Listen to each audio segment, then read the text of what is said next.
Il a dit oui. Attendez, je vais voir si je peux utiliser ça. OK. On va faire la démo rapidement. D'accord? On va faire ça rapidement et bien. Donc, Monsieur Ibrahim m'a envoyé la réponse, pardon, la question initiale qu'il avait posée. Je vais mettre ça ici.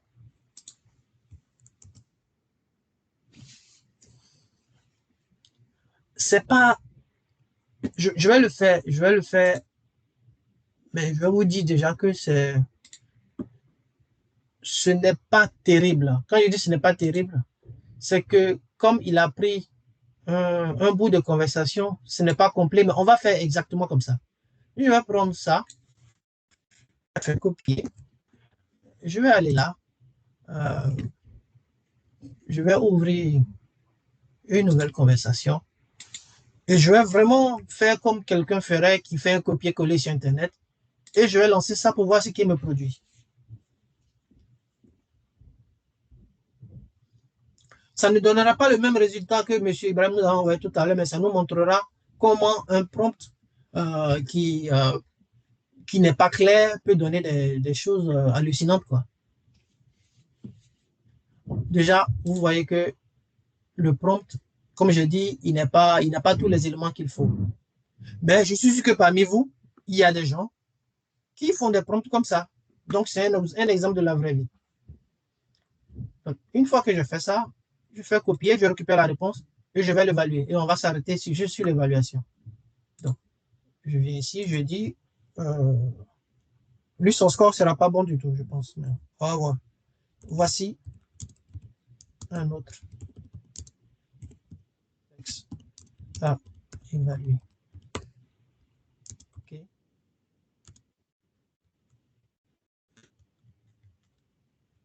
Je vous rassure, hein, ce n'est pas parce que j'utilise ChatGPT que c'est forcément la meilleure IA. Non. C'est juste que je n'ai pas envie de changer de page. Donc, je vais faire quelque chose que je n'avais pas fait tout à l'heure. Dans mon outil, il y a des options pour lui dire, voilà, vous voyez ici, niveau de risque. Donc, je vais mettre niveau de risque. Le forcer à aller chercher encore plus. Niveau de risque.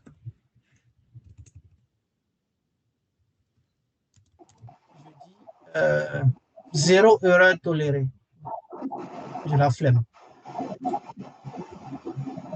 0 erreur tolérée. Là, ce qu'il va nous faire, il va nous faire la recherche en se focalisant sur le fait qu'il ne doit pas nous donner de fausses informations. Le micro de M. Djibril est encore ouvert. On a des Je vais parasites. couper son micro. C'est coupé. Donc,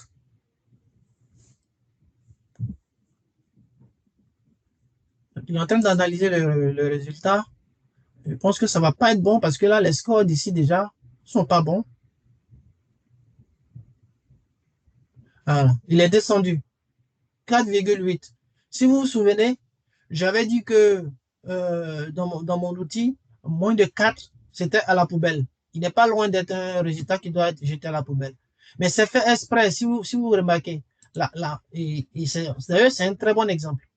C'est la qualité de la question qui conditionne la qualité de la réponse. D'accord? Et comme à dessein, on a une question ici qui n'est pas de qualité, qui n'est pas détaillée, c'était presque sûr qu'on aurait une qualité inférieure. Et c'est ce que l'outil est en train de dire ici. D'accord? Et donc, on ne va pas aller plus loin. C'est juste pour vous dire que quand vous avez une réponse, il faut la challenger. Il faut chercher les failles. Il faut voir là où il y a des faiblesses. Et si vous ne savez pas le faire manuellement, vous pouvez vous aider d'un outil pour remettre en cause la réponse et essayer d'avoir des réponses de meilleure qualité en améliorant la qualité de la question. Je pense que j'ai pris déjà beaucoup de temps euh, dans, dans le temps qui nous est imparti. Et donc, je vais repartir sur mon outil et on va passer aux questions-réponses. Sachez que les questions-réponses, elles vont se concentrer sur comment s'y prendre pour ne plus laisser vous faire avoir par une réponse qui semble trop belle, alors que le fond est quasiment vide. D'accord? Donc, c'est vraiment sur la méthode aussi de vérification qu'on va travailler. Mais je vous laisse quand même la possibilité de me poser des questions générales, mais éviter les questions générales pour essayer de vraiment comprendre le sujet dont on a débattu là. C'est la confiance qu'on a en l'IA et comment faire pour que cette confiance-là, on la baisse, qu'on soit vigilant et qu'on sorte des réponses de qualité qui vont confirmer votre expertise et non casser votre réputation, soit au plan professionnel ou au plan personnel. Donc, je vais m'arrêter là. Vous allez poser vos questions. Posez vos questions dans la conversation. James Nguessan va me remonter les questions auxquelles je dois répondre.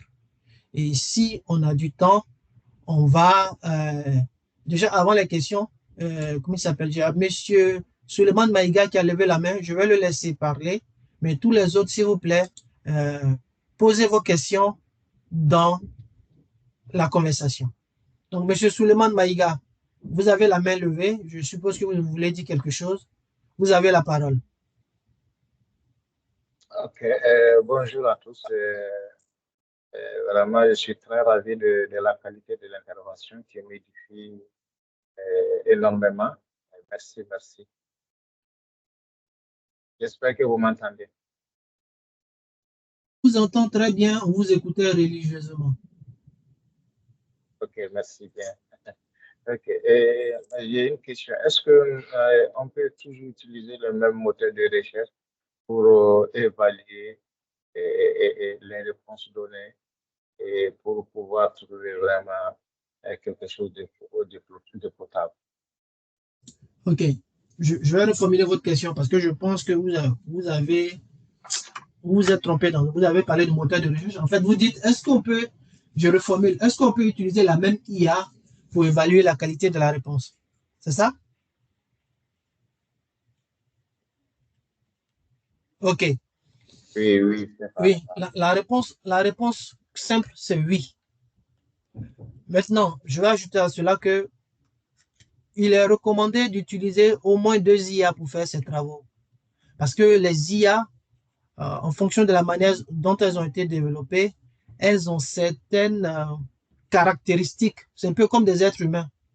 C'est-à-dire que on posera à 2 êtres humains la même question, elles ne répondront jamais la même chose, même si c'est exactement la même question. Donc, oui, ce qui est important, comme je l'ai dit tout à l'heure, ce n'est pas l'outil, c'est la question, c'est les prompts que vous posez. Et après, la vérification que vous faites derrière. Voilà. Je pense avoir répondu à la question. Merci, Monsieur Maïga. Ok, on a une question ici de M. Belem. Alors, M. Belem voudrait savoir comment lancer l'outil d'audit du score de risque. Ok, Monsieur Belem. L'outil de score de risque que vous avez vu, c'est un prompt. C'est un prompt que j'ai développé et que je donne aux participants de nos formations comme déjà d'abord un outil pédagogique et finalement ça devient un outil de travail de tous les jours. Je le donne à la fin pour la simple raison que dans la formation, on doit ancrer les compétences avant de donner aux gens des outils. Et donc, l'outil, il sera disponible après la formation, mais cela ne veut pas dire que vous ne pouvez pas développer votre propre prompt pour faire un audit. Voilà.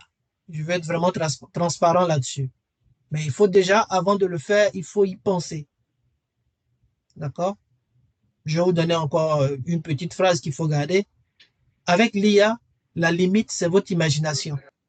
Ce n'est pas l'outil. L'outil peut quasiment tout faire, mais il faut savoir lui poser les questions. Ouais, prochaine question.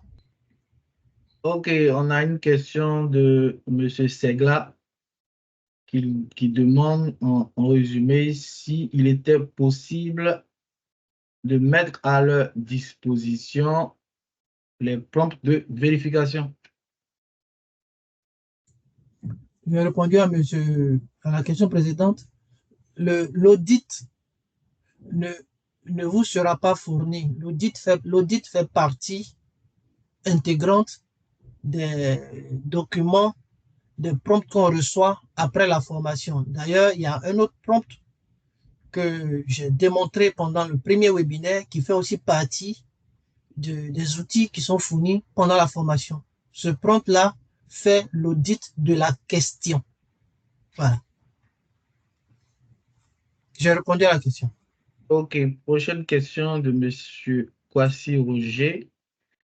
Quel conseil donneriez-vous pour nous qui sommes en suivi et évaluation et analyse de données par rapport à la précision et l'audit dans l'analyse des IA, surtout la qualité des prompts? Reprenez la question parce qu'il y a eu une petite coupure, je n'ai pas entendu le début. Quel conseil donneriez-vous pour nous qui sommes en suivi et évaluation et analyse de données par rapport à la précision de l'audit dans l'analyse des données avec l'IA, surtout la qualité des prompts?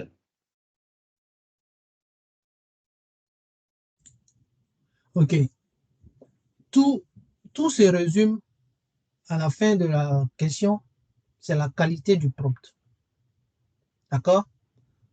Je vais encore faire aussi, je vais encore dire quelque chose que je pense qu'aucun formateur en IA ne vous dira. Il faut savoir une chose, monsieur. Un prompt est une application. Un prompt est un programme informatique. La qualité de ce programme dépend de la qualité des instructions que vous lui donnez. Je ne vous ai peut-être pas dit, mais prompt signifie instruction en français. Donc, autant les programmeurs, on va dire, du passé étaient capables de développer des programmes complexes parce qu'ils maîtrisent des langages de programmation, autant aujourd'hui, quelqu'un qui maîtrise l'art de faire du prompt peut faire n'importe quoi à l'IA. Et j'insiste, je l'ai dit dans la réponse précédente, la limite, c'est votre imagination. Donc, si vous êtes dans une activité et que votre activité suit un cheminement précis, des procédures précises, des démarches précises pour partir d'un élément, d'un point A à un point B, il faut cartographier cela et essayer de le construire en prompt. Je fais un petit parallèle. C'est un service que nous vendons aux entreprises. Nous sommes capables d'aller dans n'importe quelle entreprise, faire un audit du travail quotidien qu'ils font, identifier les 3 ou 4 tâches les plus chronophages qu'ils ont ou les plus importantes et développer un prompt pour le travail. Donc, le problème, c'est le prompt. Et deuxièmement, c'est la qualité de données qu'on fournit. Donc, si ce monsieur est en suivi et évaluation, il doit avoir pas mal de documents, pas mal d'informations sur son métier. Il peut très bien communiquer cette information à, à son IA. Et une fois que l'information est communiquée, c'est cette information qui aura la priorité sur les informations disponibles sur Internet. Donc, il ne faut pas faire l'économie de fournir à l'IA les informations qui sont pertinentes à notre entreprise. Bien sûr, en s'assurant de ne pas divulguer des informations confidentielles. Ça aussi, c'est un élément sur lequel on travaille pendant la formation. Comment protéger la confidentialité? Question suivante.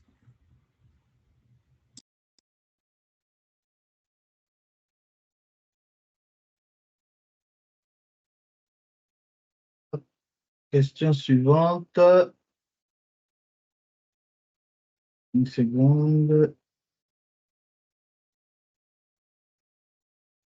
Il y a M. Amadou Sow qui demande comment faire en sorte pour éviter que notre travail soit détectable, c'est-à-dire qu'on puisse savoir que c'est le travail d'une IA. Si j'ai bien posé la question. OK. Je vais commencer par, on va dire, une expression terre à terre. En Afrique, nous avons une guerre de retard. Nous sommes en retard d'une guerre. Je suppose que M. Sow est dans le milieu académique.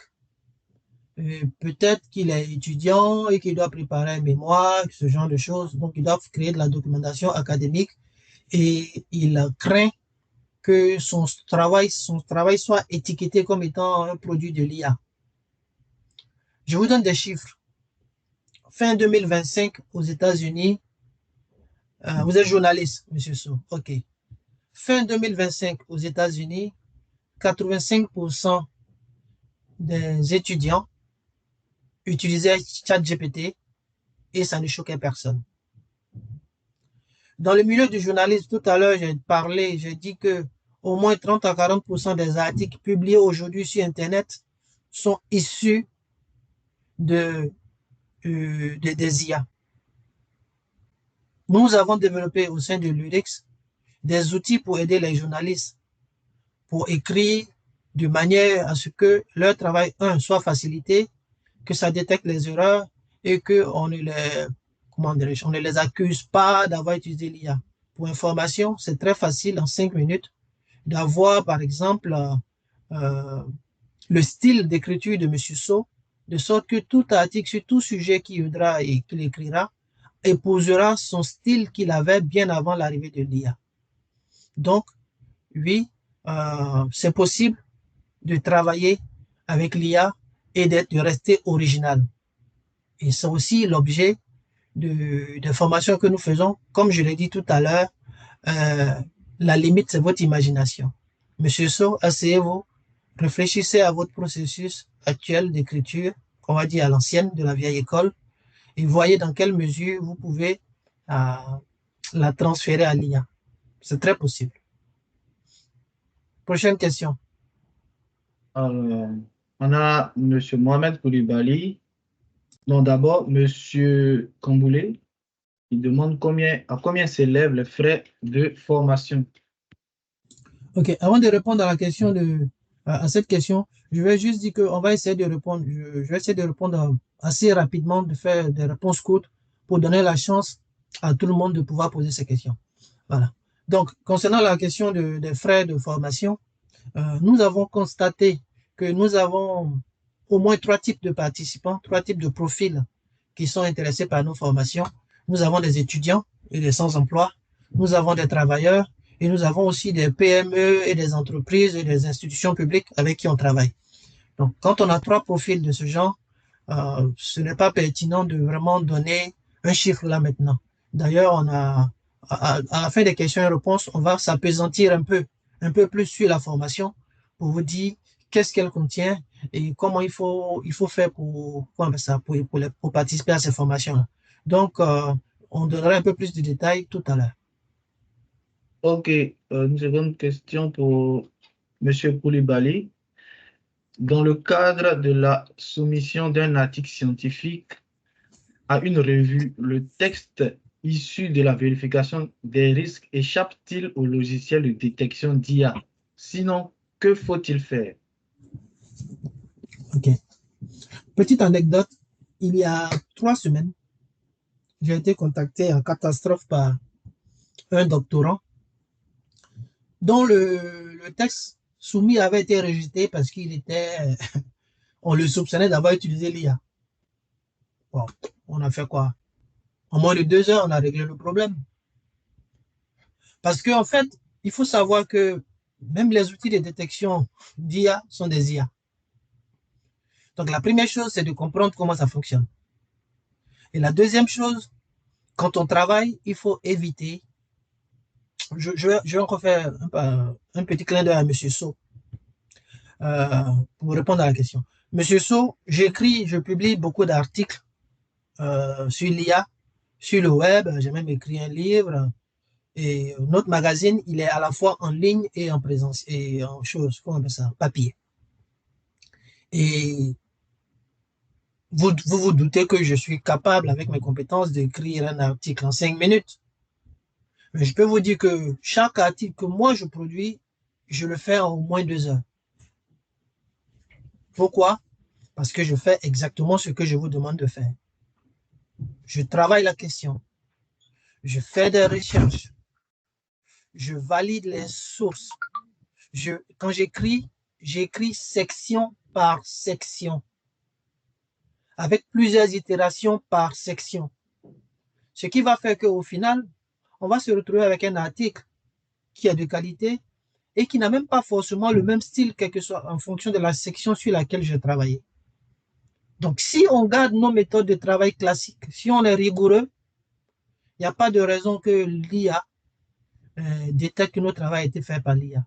C'est quand on choisit le raccourci, on lui donne notre sujet de mémoire et puis on lui dit rédige-le et il le rédige d'un trait et qu'on lit à peine, qu'on ne fait pas le travail de vérification que je viens de donner, qu'on court ce risque. Sinon, utiliser l'IA n'est plus une option. D'ici 3 ans, et je suis même généreux en vous disant 3 ans, d'ici 3 ans, celui qui ne sait pas utiliser l'outil IA, on va le mettre au garage. Donc, il faut qu'on s'y mette tous.